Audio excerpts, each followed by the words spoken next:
ইন্না জাহান্নামা কানাত মিরসাদা, নিশ্চয় জাহান্নাম মানুষকে ধরার জন্য ওঁত পেতে বসে আছে। ওঁত পেতে বসে থাকে শত্রু। জাহান্নাম আমাদেরকে ধরার জন্য ওঁত পেতে বসে আছে, এ কথা আল্লাহ বলছে। লিত্তাগীনা মাআবা, ও হচ্ছে স্বৈরাচারী, অহংকারী, বদমেজাজি, জুলুমবাজ, ডাকাবাজদের থাকার জায়গা। স্বৈরাচারী, স্বেচ্ছাচারী, অহংকারী, জুলুমবাজ, এদের থাকার জায়গা হলো জাহান্নাম। মহান আল্লাহ বলেন, কাল্লা লায়ুনবাদান্না ফিল হুতামা, অবশ্যই অবশ্যই তাকে, কখনো নহে, অবশ্যই অবশ্যই তাকে চূর্ণ বিচূর্ণকারী হোতামা নামক জাহান্নামে নিক্ষেপ করা হবে। ওমা আদরাকা মাল হুতামা, মুহাম্মদ সাল্লাল্লাহু আলাইহি সাল্লাম, আপনি কি হোতামা নামক জাহান্নামের পরিচয় বলতে পারেন? আপনি কি জানেন হোতামা নামক জাহান্নাম কাকে বলে?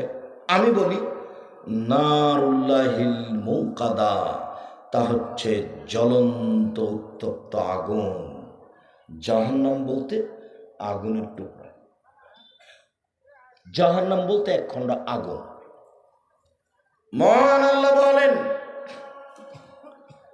ফাআম্মা মান সাকুলাত ফাআম্মা মান খাফফাত মাওয়াজিনু, যার নেকির পাল্লা হালকা হবে, পাপের পাল্লা ভারী হবে, ফাউম্মুহু হাবিয়া, তার থাকার জায়গা হবে অতীব গভীর গহ্বর হাবিয়া নামক জাহান্নাম। আমাদরাকা মা হিয়া, মুহাম্মদ সাল্লাল্লাহু আলাইহি সাল্লাম, আপনি কি বলতে পারেন হাবিয়া নামক জাহান্নামটি কি? হাবিয়া নামক জাহান্নামের পরিচয় আপনার জানা আছে? আমি বলি, নারুন হামিয়া, তা হচ্ছে জ্বলন্ত উত্তপ্ত আগুন। এ দেখেন, জাহান্নাম বলতে আগুনের টুকরা। এই বাচ্চা, বসো। ওই বাচ্চাটা দাঁড়াচ্ছে কেন? খেয়াল করে থাকেন। আমাকে দয়া করে কেউ প্রয়োজন দেখাবেন না। আমি তো এখান থেকে গিয়ে ক্লাস নেব ইনশাআল্লাহ। আমার শুরু জীবন থেকে আমি 6-7 পিরিয়ড পড়াই। একবারে 88 আগস্টের 20 তারিখ রোজ বুধবার বিকাল 3টে থেকে আমি শিক্ষক। আমি প্রতিষ্ঠান পরিচালনা করা, ওটা আমার কাজ পরে।